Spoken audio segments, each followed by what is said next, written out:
దేవునికి స్తోత్రం. హల్లెలూయా. పరిశుద్ధ బైబిల్ గ్రంథంలో నుండి పేతురు వ్రాసినటువంటి మొదటి పత్రిక 2వ అధ్యాయము మనము 1 నుంచి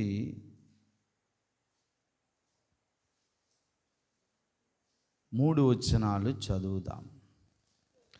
ప్రభువు దయాళుడని మీరు రుచి చూచి ఉన్న ఎడల సమస్తమైన దుష్టత్వమును, సమస్తమైన కపటమును, వేషధారణను, అసూయను, సమస్త దూషణ మాటలను మాని క్రొత్తగా జన్మించిన శిశువులను పోలిన వారై నిర్మలమైన వాక్యమును పాల వలన రక్షణ విషయములో ఎదుగు నిమిత్తము ఆ పాలను అపేక్షించుడి. దేవునికి స్తోత్రం. ప్రేమ కలిగిన మహాపరిశుద్ధుడా, ఆశ్చర్యకరుడా, ఆలోచనకర్తనికి స్తోత్రాలు. ఇదిగో ఈ 2025 మొదటి శుక్రవార ఆరాధనలో దేవా, పేతురు రాసిన మొదటి పత్రిక 2వ అధ్యాయం 1 నుంచి 3 వచనాలు చదివి నీ పాద సన్నిధిలో పెడుచున్నాం ప్రభువా. ఆ వాక్యమును మీరు ఎత్తి పట్టుకొని విరిచి ప్రభువా, మీరు ఆశీర్వదించి విరిచి వడ్డించి మా ఆత్మీయ ఆకలంతటినీ తీర్చి మీరే మహిమ ఘనత ప్రభావాలు పొందుకొని మమ్మల్ని దీవించమని యేసు నామమున ప్రార్థిస్తున్నాం తండ్రి. ఆమేన్.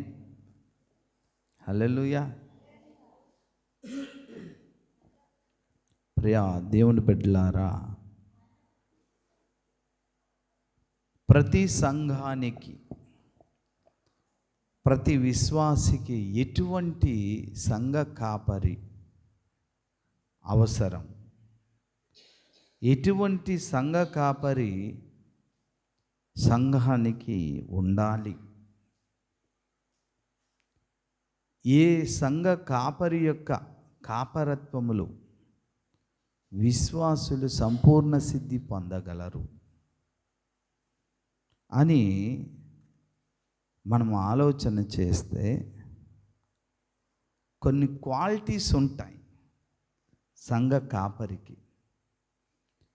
కొన్ని ఆత్మీయ నాణ్యమైన గుణ లక్షణాలు ఉంటాయి.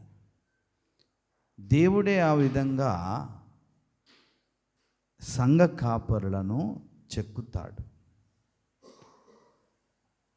అందులో కొన్ని విషయాలు మనము ధ్యానం చేద్దాం. అలాగా నాణ్యమైన సుగుణాన్ని, దేవుడు అప్పగించిన బాధ్యతను శిరసా వహించి భుజస్కంధాల మీద మోసి యేసయ్య వచ్చేసరికి యజమానుడైన యేసయ్య తాను అప్పగించిన సంఘాన్ని వృద్ధిలోనికి తీసుకొచ్చి ప్రభువు దగ్గర తిరిగి విశ్వాసాలను అప్పగించాలి. అలా అప్పగించాలి అనుకుంటే మొదట ఆ సంఘ కాపరి, ఆ సేవకుడు, లేదా మీరు వెళ్తున్న సంఘమైన ఈ సంఘమైన నువ్వు ఒక విశ్వాసిగా దేవుడు యేసయ్య ఆశించేటటువంటి ఆ ఆత్మీయ గుణలక్షణాలు అది సంపూర్ణ సిద్ధి పొంది దేవుని ఎదుట నిలబెట్టడానికి కావలసినటువంటి ప్రప్రథమమైనటువంటి ఒక వనరు, అత్యవసరమైన వనరు, రక్షణలో ఎదగడానికి కావలసిన అత్యవసరమైనది ఏంటో చెప్తుంది లేఖనం. ఏంటట చూడండి, 3వ వచనం నుంచి, కొత్తగా జన్మించిన శిశువులను పోలిన వారై నిర్మలమైన వాక్యమనే పాలను. రక్షణ విషయములో ఎదుగు నిమిత్తము ఆ పాలు మీరేం చేయాలట? అపేక్షించాలట, ఆశించాలట. అంటే ప్రతి విశ్వాసి కూడా రక్షణలో ఎదగాలి. రక్షణలో ఎదుగుట అంటే ఒక్క మాటలో చెప్పేది కాదు. అది సరాసరి రక్షణ యొక్క పరాకాష్ఠ ఏంటంటే, సింహాసనము యేసయ్య పక్కన మనం కూర్చోవాలి. రక్షణలో అల్టిమేట్ గోల్. అలా కూర్చోడానికి మనలో ఏం జరగాలి? దేవుడు తాను ఏ సంకల్పాన్ని మనలో జరగాలని ఆశిస్తున్నాడో అది భూమి మీద తన సంఘములో, తన విశ్వాసుల్లో జరిగిస్తాడు. అలా జరిగించడానికి సేవకుని కూడా వాడుకుంటాడు. ఎందుకంటే ఈనాడు విశ్వాసులందరూ కూడా క్రొత్తగా జన్మించిన శిశువులను పోలిన వారై నిర్మలమైన వాక్యమనే పాలతో పోషించబడినప్పుడు బిడ్డకు ఆకలేసిందండి. తనకు తన అక్కర తీరేది ఏకైక తన అందుబాటులో ఉండేది ఎవరు చెప్పండి? తల్లి పాలే. అవునా? అలాగనే ఈనాడు సంఘము ఆత్మీయ జీవితంలో ఎదగాలి, రక్షణలో సంపూర్ణ సిద్ధి పొందాలి అంటే వాక్యమును వారు త్రాగాలి, వాక్యమనే ఆహారమును తినాలి.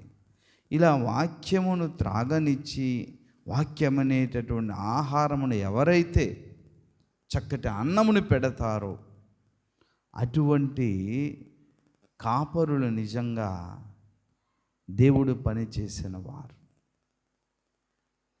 సంఘం పట్ల బాధ్యత కలిగిన వారు. దేవుడు ఏ పని నిమిత్తమై ఆ సేవకుణ్ణి ఆ సంఘం మీద నియమించాడో ఆ పని చేసిన వాడవుతాడు. ఏంటి అంటే సంఘానికి ఆకలేసినప్పుడు పాలెట్టాలి, ఆహారం కూడా పెట్టాలి. అటువంటి వాడే నిజమైన సేవకుడు. అటువంటి వాడు నిజమైనటువంటి మంచి సేవకుడు, ధన్యుడు అని విశ్వాసులు కూడా గుర్తెరగాలి. ఈ మాట ఎవరు చెప్పారు అంటే సాక్షాత్తు యేసు ప్రభువారే చెప్పారు ఈ మాట. చూడండి, లూకాసు వార్త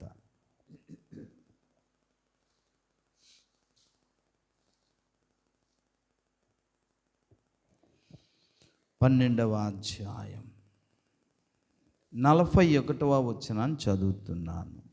అప్పుడు పేతురు, ప్రభువా, ఈ ఉపమానం మాతోనే చెప్పుచున్నావా, అందరితోనూ చెప్పుచున్నావా అని ఆయనను అడుగగా, ప్రభువు ఇట్లనెను, తగిన కాలమున ప్రతి వానికి ఆహారం పెట్టుటకు యజమానుడు తన ఇంటి వారి మీద నియమించునట్టి నమ్మకమైన బుద్ధిగల గృహ నిర్వాహకుడెవడు? అది ఇక్కడ గృహం ఉంది, యజమానుని యొక్క గృహము. ఈ యజమానుని గృహము, అసలు యజమానుడు అంటే ఇక్కడ ఎవరో తెలుసా?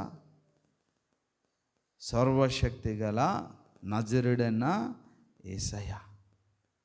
యేసయ్య గృహానికి యజమానుడు. గృహం అంటే ఏంటి? సంఘం. భూమి మీద ఉన్న యేసయ్య సంఘము, దేవుని యొక్క సంఘము.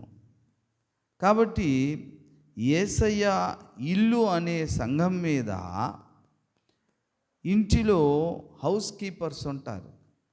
ఇంట్లో జాగ్రత్తగా చూసుకొని వారు, ఇంటి మెయింటెనెన్స్ చేసేవారు, వారిని గృహ నిర్వాహకులు అనొచ్చు.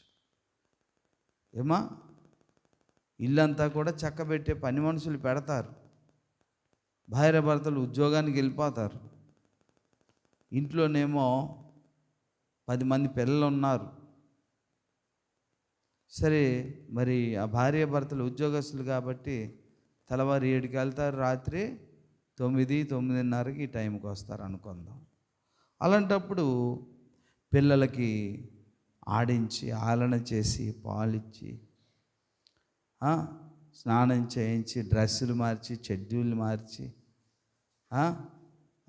బెడ్షీట్లు ఇవి అవి వాకిలి అన్నీ శుభ్రం చేసి పనోళ్ళు ఉంటారు, అవునా? వాళ్ళకి జీతం కూడా యజమానులు ఇస్తారు. అంతేసి జీతాలు ఇచ్చి ఎందుకు ఒక ఇంటిలో పని మనిషిని పనివాడిని ఉంచుతారు చెప్పండి? ఇల్లు బాగా చూసుకుంటారని, ఇంట్లో మనుషులను కూడా బాగా చూసుకుంటారనే కదా. జీతమేమో ఒక 30,000 తీసుకుంటున్నారనుకో, ఉదాహరణ చెప్తున్నాను. కానీ యజమానులు ఉన్నంత వరకు,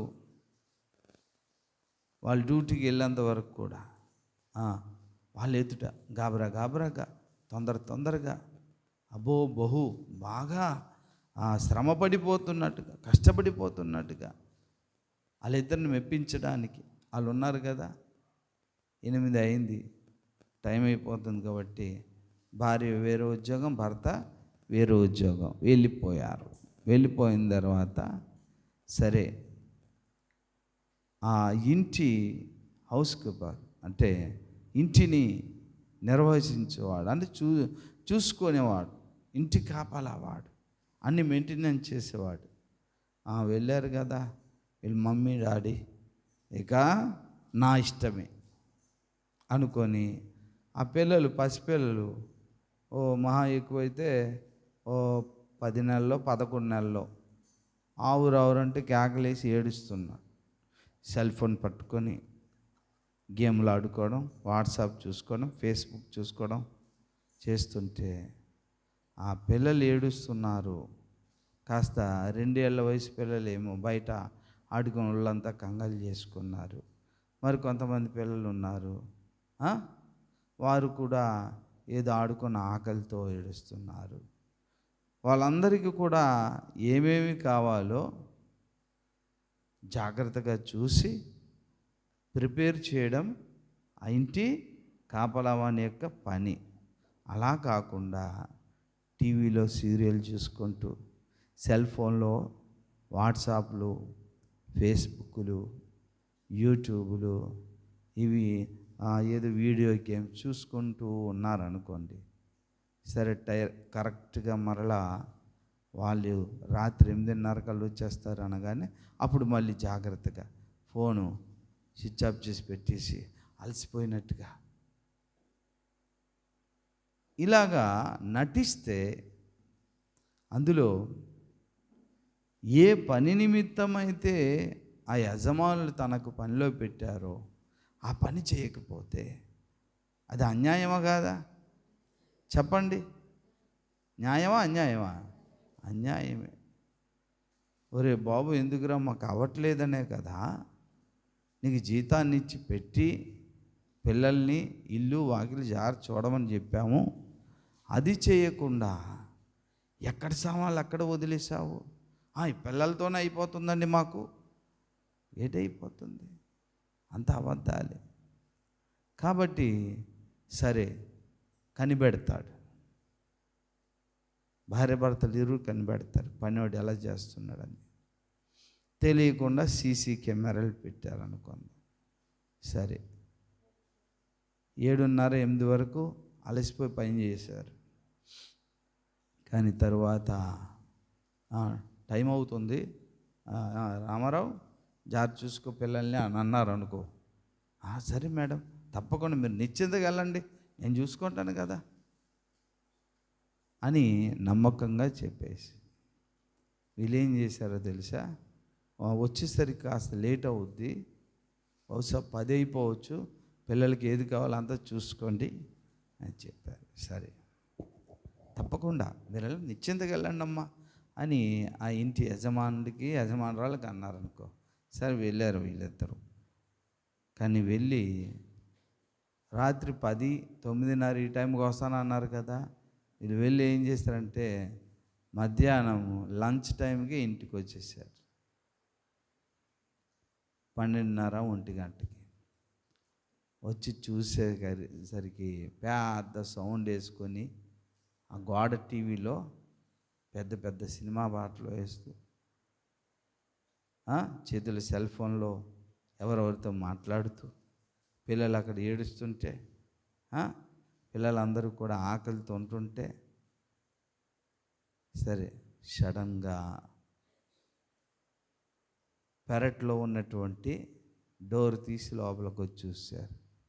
రెడ్ హ్యాండెడ్గా దొరికిపోయాడు. అప్పుడు యజమానురాలు వాణ్ణి అదే పనిలో ఉంచుతాడా? మళ్ళీ చెప్పండి ఎవరన్నా. ఏం చేస్తాడు? ముందు మెడబెట్టి కొట్టి బయటికి గెంటేస్తాడు. ఎందుకేంట్రా నేను నీకు నియమించింది, ఎందుకేంట్రా నేను నీకు జీతం ఇచ్చింది అంటారులే. అది గృహ నిర్వాహకత్వపు పని అంటే. అర్థమవుతుందా? ఇంటి యజమానుడు యేసయ్య బిడ్డలేమో సంఘంలోని బిడ్డలందరికీ కూడా ఆలన పాలన తిండి తిప్ప చూడాల్సిన బాధ్యత సంఘ కాపరిది. నన్ను నమ్మి మీ బాధ్యతను నాకు అప్పగించాడు, ఒక సేవకునిగా, ఒక కాపరిగా. అలాంటప్పుడు నేను చేయాల్సిందేంటి అక్కడ చెప్తున్నాడు బైబిల్లో. చూడండి, లూకాసు వార్త 12:42. ప్రభువు ఇట్లా నేను తగిన కాలమున ప్రతివానికి ఆహారం పెట్టుటకు. టైం టు టైం అండి, తగిన కాలమున టైం టు టైం పెట్టాలి. అర్థమవుతుందండి? యజమానులు వెళ్ళిపోయారు అనుకో, వాళ్ళు వంట చేసి పెట్టండి అన్నారు అనుకో, సరే తెల్లవారు వంట చేశారు, అదే అన్నం మధ్యాహ్నం, అదే అన్నం రాత్రికి పెట్టారన్న పిల్లలు ఏమవుతారండి? జబ్బు చేయదా? అరే, ఏ పూటకు కావలసిన ఫుడ్ ఆ పూటకు పెట్టాలి, అది ఫ్రెష్గా ఉండాలి. అవునా కాదా? కాబట్టి ఇప్పుడు ఈ యొక్క యజమానుడు సడన్గా వచ్చాడు అనుకుందాం ఇంటికి. వచ్చిన తర్వాత, నేను నీకు సుమారుగా 180 మందిని ఇచ్చాను కదా పిల్లల్ని, ఈ హాస్టల్ పిల్లల్ని శుభ్రంగా వంట చేసి పెడుతున్నావా బిడ్డ, నీకు జీతం ఇస్తాను కదా అని అధికారి సడన్గా వచ్చేసాడు. మీరేం తింటున్నారో, అసలు ఏం జరుగుతుందో నాకు అనవసరం, నా లగ్జరీస్ నాకు కావాలనుకో. సరే, ఆదివారం వచ్చింది కదా, వెంటనే 2 పెట్ట కథలు, కాంక్రెడెన్స్లో అకారాది పట్టికలో 4 పేతురులు, 5 మరియాలు, అర్థం ఉన్నాయి కదా కొన్ని పెట్ట కథలు లాంటి వాక్యాలు. అవన్నీ తీసుకొని వాళ్ళ దగ్గర తీసుకొని ప్రిపేర్ చేసుకొని పెట్టేశాను అనుకో. ఈయనేం చెప్పాడో మీరు ఏం విన్నారో అర్థమవుతుందండి. అలా చెప్పేసరికి ఏమవుతుందండి? అజీర్తి చేయదా? వాక్యమనే మంచి పాలట, నిర్మలమైన పాలట. అంటే కెలకలు ఉండకూడదు పాలల్లో. శుభ్రమైన ఆహారం, శుభ్రమైన వాక్యం చెప్పాలి, లోతుగా వెళ్ళాలి, ప్రభు దగ్గర అడగాలి, వాక్యం నుండి వాక్య సారాంశం తీసుకురావాలి, నిరంతరం చదవాలి, పాలను చిలకాలి, మజ్జిగలోంచి వెన్నలోంచి నెయ్యి ఇలా వచ్చినట్టుగా తీసి పిల్లలకి పెడుతూ ఉండాలి. అది మాత్రమే చాలదు బిడ్డ అనుకొని చక్కటి ఆహారాన్ని ఏర్పాటు చేయాలి, మొక్కలు కక్కలు కూడా పెట్టాలి.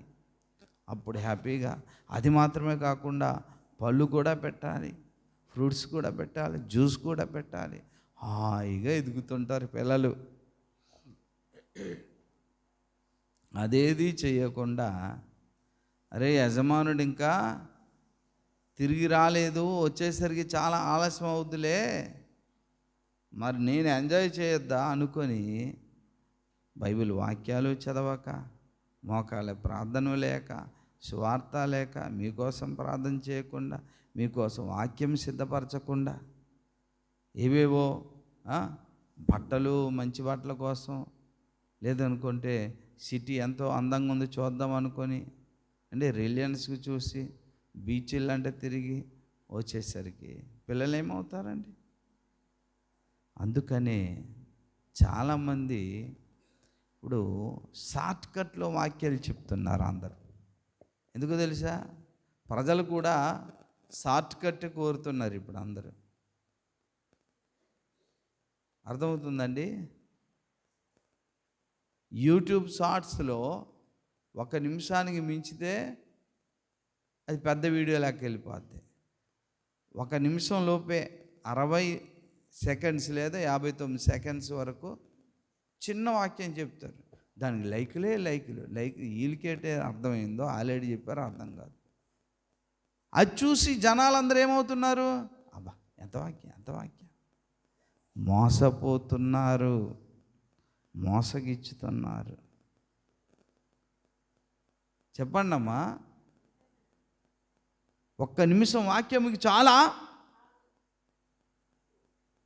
మోసం చేస్తున్నారు, మోసపోతున్నారు.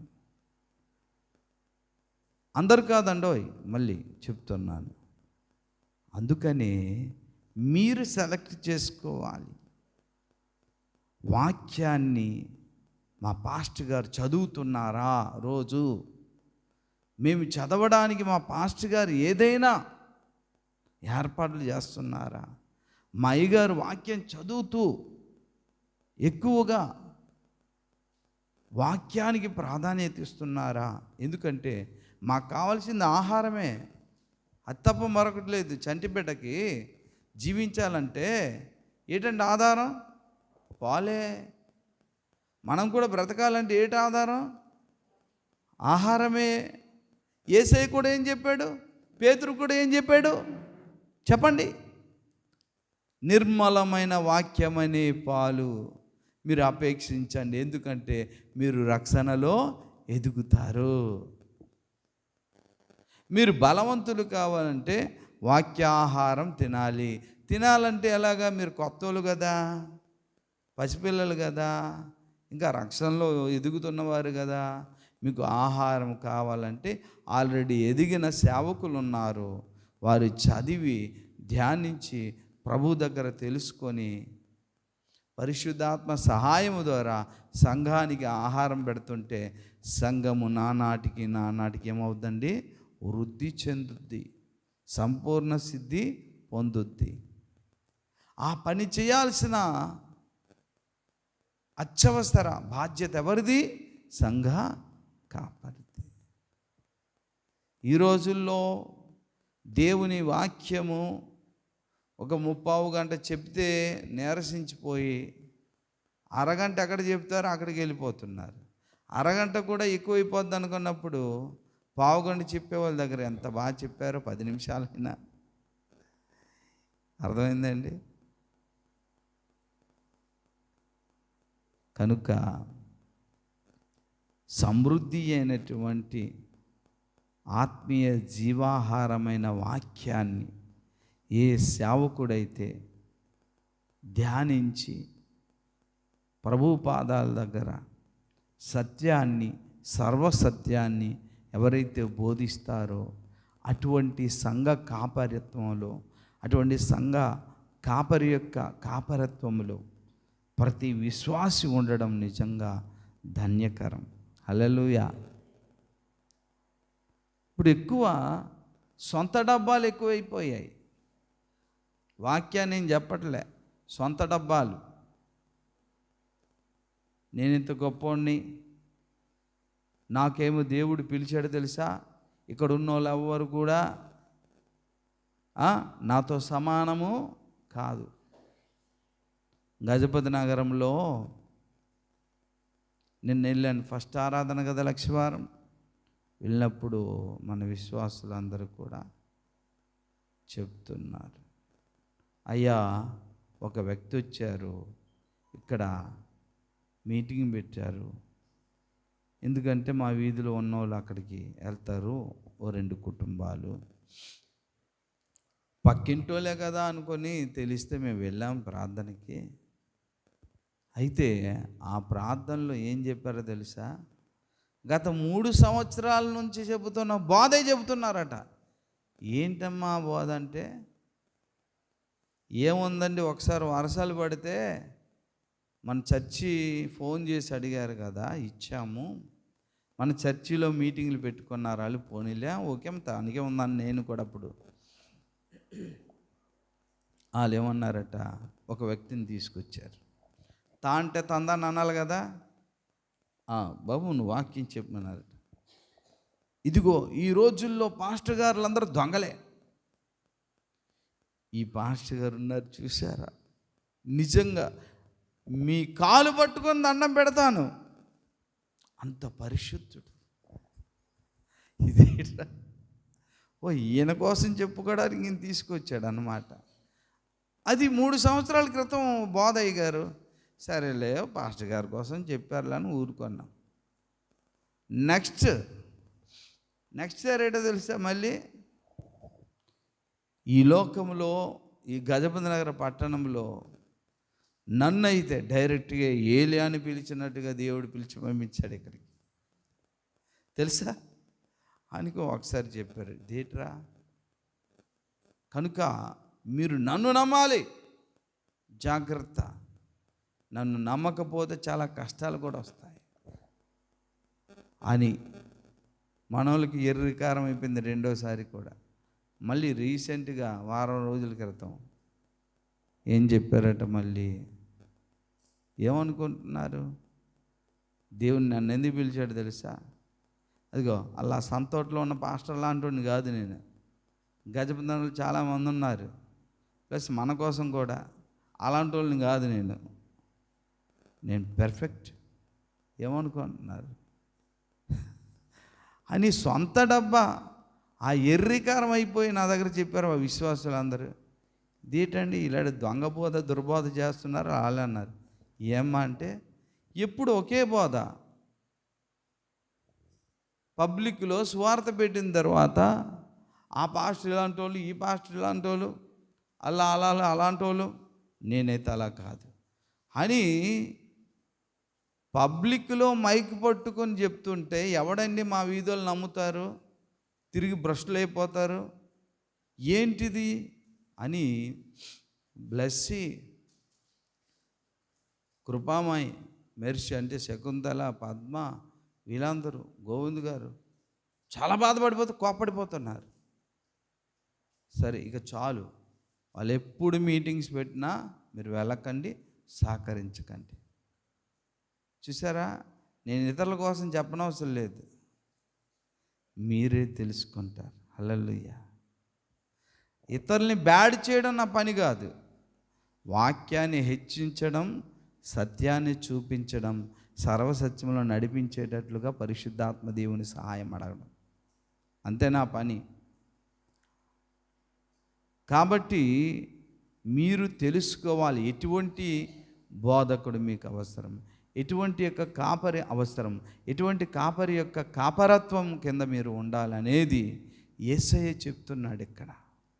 వాక్యమనే నిర్మలమైన పాలు మీకు ఇచ్చువాడై ఉండాలి, తగిన వేళ ఏం చేయాలట, ఆహారము, చదవండి లూకా 12లో, తగిన కాలమున ప్రతివానికి ఆహారము పెట్టుటకు యజమానుడు తన ఇంటి వారి మీద నియమించినట్టు నమ్మకమైన బుద్ధి గల గృహ నిర్వాహకు ఎవని ప్రభువు వచ్చి వాడు అలాగూ చేయుచుండుట కనుగొనునో ఆ దాసుడు ధన్యుడు.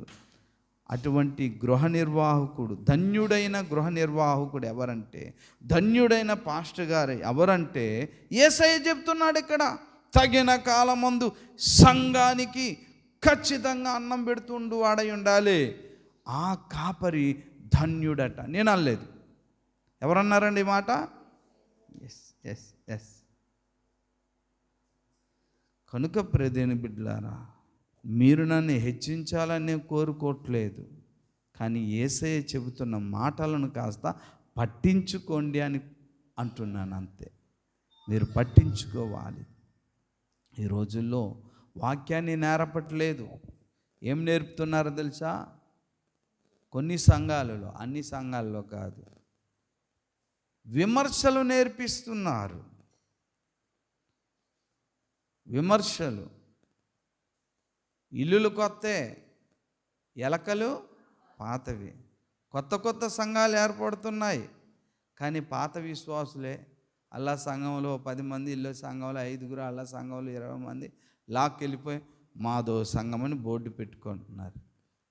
వాళ్ళు ఆ సంఘాల్లో ఈ సంఘాల్లో జనాలు ఎలా లాగుతున్నారు తెలుసా? ఆ పాస్టర్ గారా వేస్ట్, నీకు తెలియదు, సాక్ష్యం లేదు. ఆ పాస్టమ్మ గారికా వేస్ట్, సాక్ష్యం లేదు. వాళ్ళ సంఘంలోనా ఆత్మ లేదు, అక్కడ అద్భుతాలు జరగవు. ఆత్మ లేనోళ్ళు, భాషలు లేనోళ్ళు, ఇది లేనోళ్ళు ఈ సోది చెప్పి మనుషులను భయపెట్టించేసి సంఘాలు కడుతూ మోసం చేస్తున్నారు. యేసయ్య పరిచర్యకు, యేసయ్యకు, సంఘానికి కూడా. ఎప్పుడు అలా చేయలే. 24 సంవత్సరాల్లో మీకు వాక్యమే చెప్పాను. మీరు వద్దన్న మీకు కుర్చీ కట్టించి కూడా 2:02 వరకు చెప్తాను. అవునా కదా? చెప్పనా? మీకు తెలుసు అది. ఎందుకంటే తగిన వేళ తన ఇంటి వారికి ఆహారం పెట్టేటటువంటి సేవకుడు ధన్యుడట. ఇలాగే చేసిన 24 ఎలాగో ఒక చెడ్డ పేరు ఉంది నా మీద. వాక్యమును 2:15 వరకు చెప్తారు మా పాస్టర్ గారు. అన్ని సంఘాలు 12:30కి ముగించేస్తుంటారు. లేదా ఆ బ్యాడ్ నేమ్ లేదా నాకు? ఉందా లేదా? ఈ ముస్కర్లు చెప్తే నేను వింటానా? నేను వాళ్ళ త్రోవకి వెళ్ళని చెప్పా. నేను సమృద్ధి అయిన ఆహారం పెడతాను, తినండి, మీకు ఇష్టపడుతుంది. వద్దన్నా సరే మీరు ధన్యులు అవుతారు, నేను ధన్యుని అవుతాను. అదే చెప్తున్నా మొదటి నుంచి. ఇలాగా పక్క సంఘాల మీద బురద జల్లి వేరే సంఘాలు కట్టడం అనేది దైవ చిత్తమా? రాత్రి వాళ్ళు చెప్తుంటే నేను ఆశ్చర్యపోయాను. 3 సంవత్సరాల నుంచి అదే బోధ వింటున్నాను అయ్యగారు ఇక్కడ. చూడండి, ఈసారి ఫోన్ చేసి నేను వాళ్ళ చేత మాట్లాడేమో చేస్తాను అన్నాండి. నాకు కోపం వచ్చింది వాళ్ళకి. ఎందుకు అంటే కోపం వచ్చింది. వారు ఎప్పుడు వాక్యాన్ని వింటారు మీలాగున, తిరిగి రిప్లై ఇస్తారు. ఎందుకంటే మిమ్మల్ని వాక్యం చేతనే పెంచుతున్నాను, తెలిసిపోద్ది. వేరొకటి అక్కది మనకి. ఎక్కిన ఇదే రా వీళ్ళ బోధ చేస్తున్నాడని ఈజీగా అర్థమైపోద్ది. కనుక ఈ 2025లో ఎవరైతే సంఘాన్ని తగిన వేళ అన్నం పెడుతున్నారో ఆ సేవకుడు ధన్యుడు. మొదటి నుంచి ఆ ధన్యకరమైనటువంటి త్రోవలో మిమ్మల్ని నన్ను నడిపిస్తున్నాడు దేవుడు. కనుక ప్రియమైన బిడ్డలారా, కొన్ని కట్లు వేసేస్తారు కొంతమంది పాస్టర్ గారు.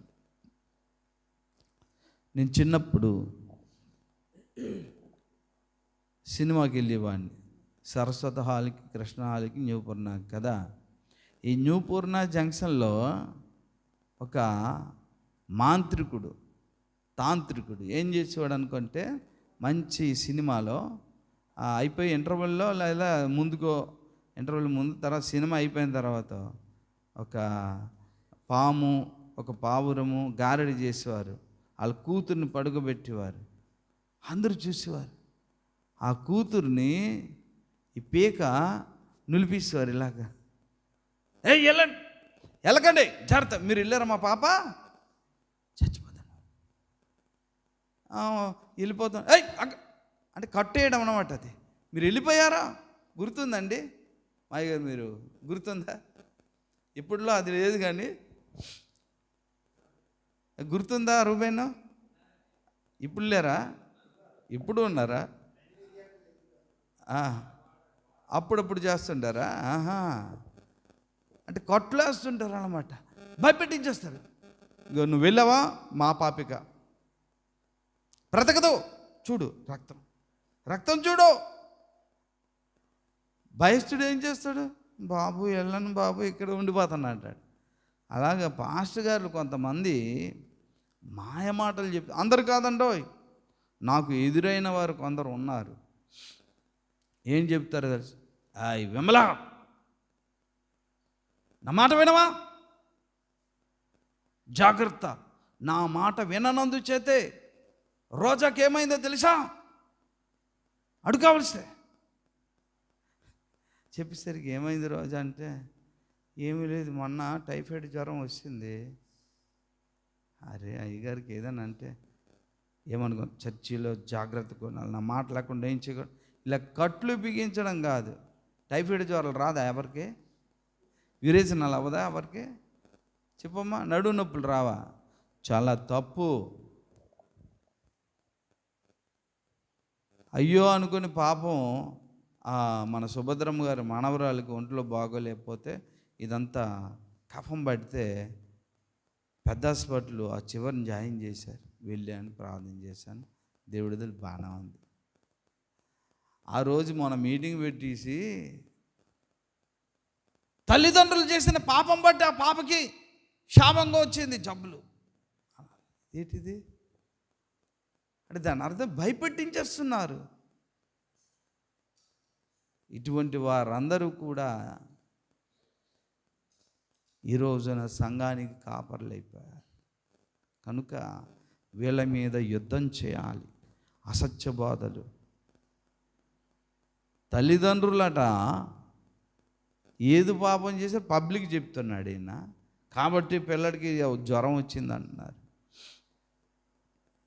పిల్లారా, దేవుడు కొన్ని తల్లిదండ్రులు తప్పు చేస్తే పిల్లలు ఏం చేశారండి? దేవుడు అన్యాయస్తుడా? చూడండి, నా మాటలో కూడా ఎంత అన్యాయంగా మాట్లాడుతున్నారు. తల్లిదండ్రులు ద్రాక్ష పళ్ళు తినగా పిల్లల పళ్ళు పులుసునని మీరు అంటారు కదా, మీరు ఇంకెప్పుడు చెప్పకూడదు అంటాడు హెజ్కేల్లో. నేను పాస్టమ్మ గారు ద్రాక్ష పళ్ళు పూర్తిగా తినవట, మా పళ్ళు పులుస్తుందా, మా పిల్లల పళ్ళు పులుస్తుందా చెప్పండి కదా. దేవుడు అంటున్నాడు అన్నమాట, తల్లిదండ్రులు తప్పు చేస్తే ఈ పిల్లలకు రోగం వచ్చిందని అంటే ఏంటండి ఇది? అలా భయపెట్టించడానికి తప్పు కదా. ఇలా ఉందండి బోధలన్నీ కూడా. జాగ్రత్త పడండి. మనం ఎత్తబడే టైంలో దగ్గర పడిపోతుంది. 10, 15, 20 సంవత్సరాల లోపు మనం ఎత్తబడతాం. దుర్బోధలకి మనము ఏమాత్రము చోటు ఇవ్వకూడదు. హెచ్చరించాలి, యుద్ధం ప్రకటించాలి, సత్యం ఏదో చెప్పాలి. ప్రతి మాటకి వాక్యం ఉంది. ప్రతి దుర్బోధకు ఖండించేటటువంటి సత్యవాక్యం దేవుడు మనకు ఇచ్చాడు. హల్లెలూయా. కనుక మీరు ఏ సంఘానికైనా వెళ్ళండి, విశ్వాసులకు తగిన వేళ ఆహారం పెట్టే సేవకుడు కావాలి. ఆహారం తప్ప, వాక్యము తప్ప, పిట్టకథలు, అర్థమైందండి, తన సొంత డబ్బాలు చెప్పుకున్నారనుకో, దాన్ని బట్టి బ్రతకరని విశ్వాసులు వాక్యమును బట్టి బ్రతుకుతారు. సొంతంగా చెప్పుకోవచ్చు, ఎప్పుడో సంవత్సరానికో 2 సంవత్సరాలకు ఒకసారి ఏదో అవసరం బట్టి.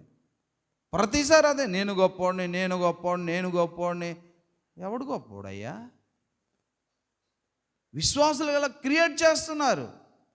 మా అయ్యగారు అంత గొప్పడు తెలుసా? ఏం గొప్పడు అనుకుంటే పరిశుద్ధుడట. పరిశుద్ధుడా? ఏదమ్మా తీసుకురా, తూనికలో చూద్దాం ఏ పరిశుద్ధత. ఎంత మోసం అండి. మళ్ళీ డబ్బాలు కొట్టి వాళ్ళు తీసుకురావడం, మళ్ళీ ఆయన వచ్చి మన విశ్వాసులందరూ ఉన్నారు కదా, వాళ్ళు తీసుకెళ్ళిపోతామనే ఈ వేషాలు వచ్చి, ఈ పాస్టర్ గారు అమ్మా మీ కాలి కింద అయినా దండం పెట్టి చెప్తాడు, అయ్యగారు ఏమనుకుంటున్నారు, పరిశుద్ధుడు అమ్మా, పరిశుద్ధుడు.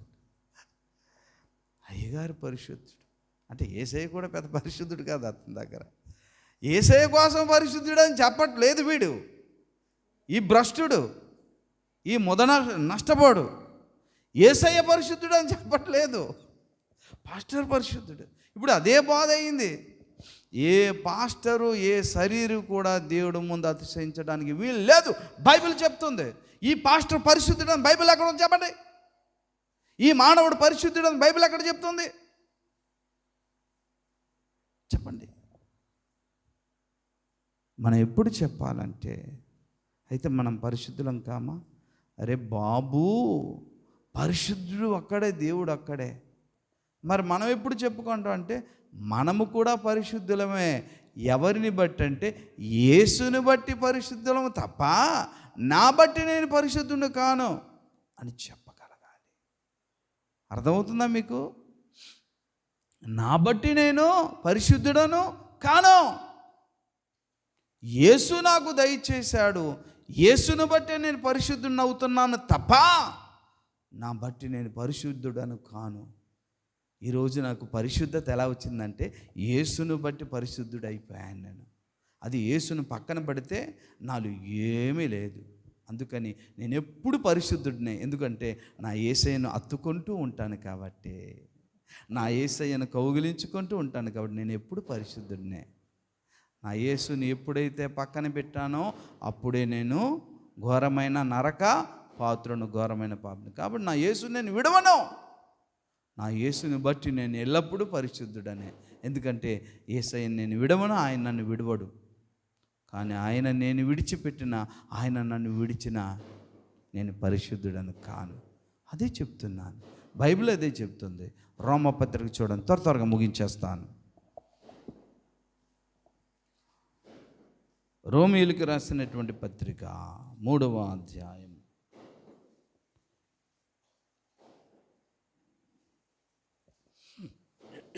27.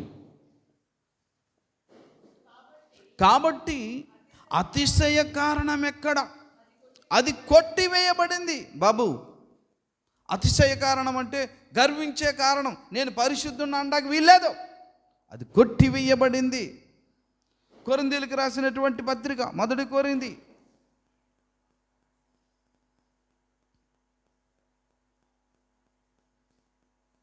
చూసారా? 1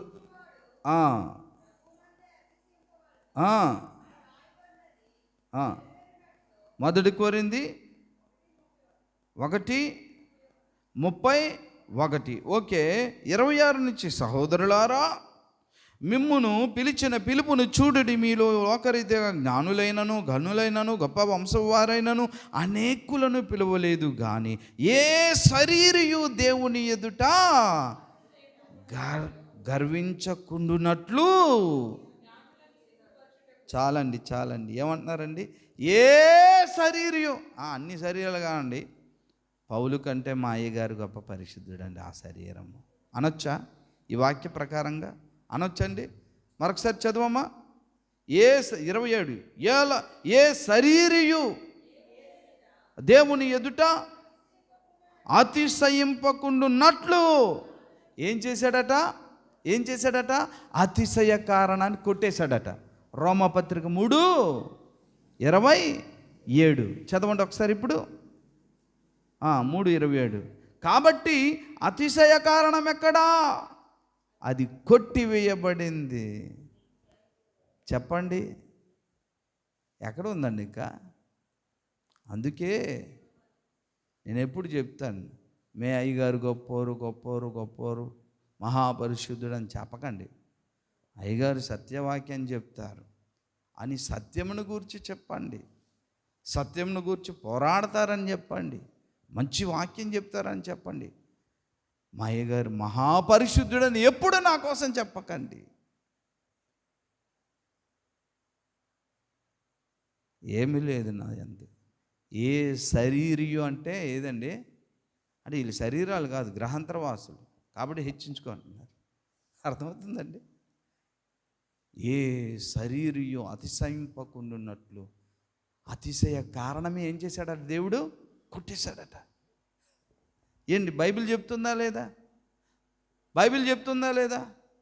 కాబట్టి నా శరీరములో అసలు మంచిది ఏది లేదని పౌలన్నే ఒప్పుకున్నాడు. 7వ అధ్యాయం రోమపత్రిక రోమపత్రిక 7 చదవండి, 17.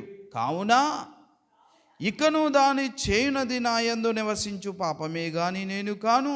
నా యందు అనగా నా శరీరమందు మంచిది ఏదియు నివసింపదని నేను ఎరుగుదును. నా శరీరంలో మంచిదేది నివసించదు. అంటే మంచిది ఏది నివసించదంటే ఏది నివసిస్తుంది? చెడ్డది ఉంటుందని నాకు తెలుసు. అయితే మరి ఈ చెడ్డ బ్రతుకును పరిశుద్ధంగా నా యేసయ్య నాకు అనుగ్రహించి జీవింపజేశాడు కాబట్టి నేను ఇప్పుడు యేసును బట్టి పరిశుద్ధుడయ్యాను. కాబట్టి యేసును బట్టే పరిశుద్ధత, యేసును బట్టే నీతిమంతుడను. ప్రతినిత్యం ప్రతిసారి చచ్చేంత వరకు ఆయన పక్కన పెడితే అంతా సున్నా. నా శరీరం అందు ఏది మంచిది లేదు కాబట్టే, నా శరీరంలో మంచిదేది లేదు కాబట్టే ఇప్పుడు నేనేం చేస్తున్నాను తెలుసా? ఏం చేస్తున్నానంటే మంచి యేసయ్యను నాతో నింపుకుంటున్నాను. హల్లెలూయా. అర్థమైందమ్మా? అర్థమైందా మీకు? నా శరీరమందు మంచిదేది నివసించదు. మరి నేను మంచిగా మారాలంటే ఒక్కడే దిక్కు, యేసయ్యే దిక్కు. రా ప్రభువా నాలోనికి అని వాక్యము ద్వారా నాలో నింపుకుంటున్నాను. యేసు రక్తమాంసముల ద్వారా నాలో నింపుకుంటున్నాను కాబట్టి నేను పరిశుద్ధత అనేది నాలో మరలా ఏమవుతుందండి? ఊరుతుంది. ఎలా? వాక్యమును బట్టి. ఎలా? యేసు రక్తమాంసములను బట్టి. ఎలా? పరిశుద్ధాత్మను బట్టి. నాలోకి పరిశుద్ధత ఎలా ఊరుతుంది చెప్పండి? నాలో మంచిదేది నివసించదు. ఈ శరీరంను బట్టి అతిశయపడడానికి ఏమీ లేదు. అసలు అతిశయ కారణమే కొట్టివేయబడింది. మరి నేను పరిశుద్ధుడవ్వాలా అంటే పరిశుద్ధుడైన యేసయ్య నాలో నింపుకున్నప్పుడు పరిశుద్ధత నాలో ఊరుతుందన్నమాట. ఆయన ఉన్నంతసేపు నాలో పరిశుద్ధత ఊరుతూనే ఉంటుంది. వాక్యమును నేను నింపుకున్నంతసేపు నాలో జీవము ఊరుతూనే ఉంటుంది, పరిశుద్ధత ఊరుతూనే ఉంటుంది. పరిశుద్ధాత్మ దేవుని చేత నింపబడినంతసేపు నాలో పరిశుద్ధత ఊరుతూనే ఉంటుంది, ప్రవహిస్తూనే ఉంటుంది. ఎప్పుడైతే వాక్యం వద్దన్నా, యేసయ్య వద్దన్నా, పరిశుద్ధాత్మ దేవుడు వద్దన్నా, ఎవరు వద్దన్నా నాలో ఊరేదికా నా యందు నివసించు పాపమే. పాపపు ఏమొస్తుంది? ప్రవాహమే వస్తుంది. అందుకని నేనేం చేస్తున్నాను తెలుసా? వాక్యము చేత నిరంతరం నింపబడుచున్నా. అందుకని దేవుని యొక్క కృప చేత నింపబడుచున్నా, దేవుని ఆత్మ చేత నింపబడుచున్నా. అందుచేత యేసయ్య రక్తమాంసముల ద్వారా నింపబడుతున్నా. అర్థమవుతుందండి మీకు? ఆ విధంగా మనం ఉన్నప్పుడమే దేవుని ఎదుట నిలబడగలుగుతాం. ఇవేవి వద్దు, మా అయ్యగారు ఎంత పెద్దోడు, ఎంత మంచోడు, ఎంత పరిశుద్ధంగా జీవించాడంటే దేవుని ఎదుట అసలు తల వెంట్రుక నాసి కూడా పని చేయదు. ఏ శరీరియు దేవుని ఎదుట అతిశయింపకుండునట్లు అతిశయ కారణం కొట్టివేయబడిందట. ఇంకెక్కడండి? ఆ కారణం చేత నేను ఒక సత్యాన్ని గ్రహించి, నా కోసం మీరు చెప్పకండి, యేసు నీతి, యేసు పరిశుద్ధత, యేసు త్యాగం చెప్పండి అన్నాను. బోధ అదే చేసింది నాకు, వాక్యం అదే చెప్పింది నాకు. ఈ బోధతోనే ఇన్ని సంవత్సరాలు అక్కడ ఇక్కడ పెంచాను కాబట్టి స్పష్టంగా గ్రహించి, శ్రావణి కూడా కోప్పడిపోతుంది. యవనస్తులు చూసారా, ఏంటి ఇలా చెప్తారు ఈయన? వాళ్ళు మాట్లాడుతుంటే జీవవాక్యం మీలో పనిచేస్తుందని నాకు అర్థమైంది. నేనే కాదు, వీళ్ళెవరు గమనించండి, గరిక తిన్న గాడిచ్చేస్తుంది కానీ గరిక చావదు. అవునా? జీవవాక్యం నేను చనిపోయిన తర్వాత కూడా ఉంటుంది. సత్యమే చెప్తుంది మిమ్మల్ని. సత్యం నేర్చుకొని సత్యాన్ని వెంబడిస్తే మనం త్వరగా సంపూర్ణ సిద్ధి పొందుతాం, ఎదుగుతాం. యేసయ్య వస్తాడు, అప్పుడు అంటాడు, బలారే యేసుదాసు, వెరీ గుడ్. పిట్ట కథలు, అట్ట కథలు, ఈ కథలు చెప్పలే. సత్యవాక్యాన్ని సరిగా విభజించి నా బిడ్డలకు నమ్మకముగా సంపూర్ణ సిద్ధి వైపు నడిపించావు. బలా నమ్మకమైన దాసుడా అని ఆయన అనాలని నేను బ్రతుకుతున్నా ఈరోజు వరకు కూడా ఫస్ట్ నుంచి లాస్ట్ వరకు. లాస్ట్ ఏం కాదులే ఇప్పుడే, ఫస్ట్ నుంచి ఇదే. ఆ క్రమంలో నాకు అనేక మంది బిడ్డలను దేవుడు ఇచ్చాడు. దేవుడు నా బిడ్డలందరినీ దీవించాడు అక్కడ ఇక్కడ. ఆమెన్, హల్లెలూయా. కనుక మీకు ఏ కాపరి కావాలండి చెప్పాలి. తగిన కాలమందు తన బిడ్డలకు శ్రేష్టమైన నిర్మలమైన పాలు ఆహారం ఇచ్చే సేవకుడు, గృహ నిర్వాహకుడు ధన్యుడు. అటువంటి కాపరి యొక్క కాపరిత్వం కింద ఉన్న గొర్రెలు ధన్యులు. ప్రార్థన చేద్దాం. ప్రేమ కలిగిన మహాపరిశుద్ధ తండ్రి, ఆశ్చర్యకరుడు